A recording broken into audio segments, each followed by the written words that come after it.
Welcome to Newswire, news for Nebraska's farmers and ranchers.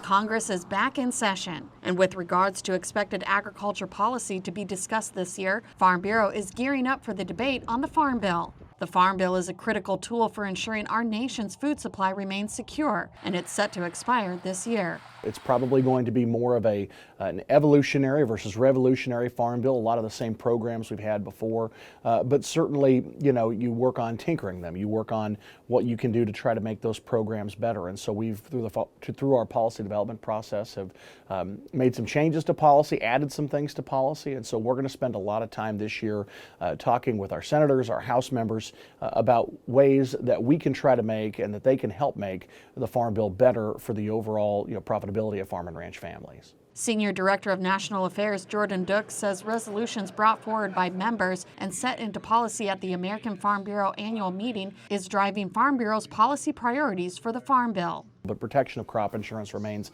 our number one priority. It continues to be our number one priority, making sure that things aren't added to crop insurance, climate practices, and things that maybe sound good on the surface, but really, in our fear, put undue costs and burdens on farmers and ranchers. What starts as maybe a monetary benefit, a credit, could turn into a mandate later on. And so we want to try to make sure that that crop insurance, given its importance, remains at the top and remains left alone, really, for the most part. Another priority is ensuring the continuation of the Price Loss Coverage Program and the Agriculture Risk Program, and increasing reference prices to align with where farm prices are today. And then we get into Title II, the conservation title, really a title that is where the money is right now. You look at what was passed in the Inflation Reduction Act and money that was added for some additional practices in those programs. We're going to be paying very close attention to see what happens with those monies and seeing what new practices are going to be required of farmers and ranchers to obtain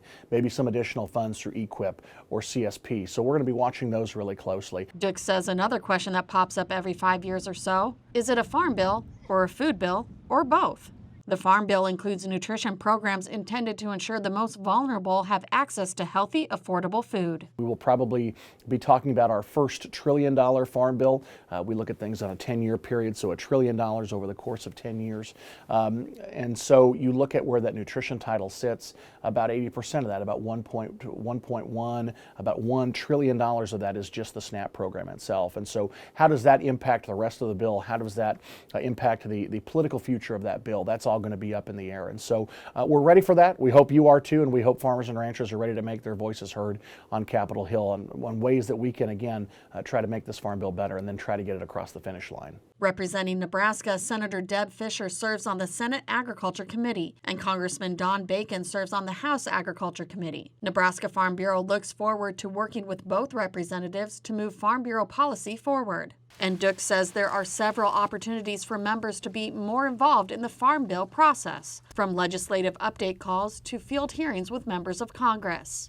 A new opportunity this year will allow members to advocate for agriculture right on Capitol Hill. The other opportunity that's available for our members, and it's new this year, is our new county leaders trip that we're offering for folks who are interested in going to Washington and help lobby on this issue or any of the other issues we're working through. But an opportunity in June for folks to come and see what the federal lobbying world from a Farm Bureau perspective is all about and try to help, again, try to get some legislation forward, bring up some issues. And so that opportunity is available. It does have a cost associated with it, but certainly see your regional manager, give me a call, shoot me an email, or Whitney Kelly in our office.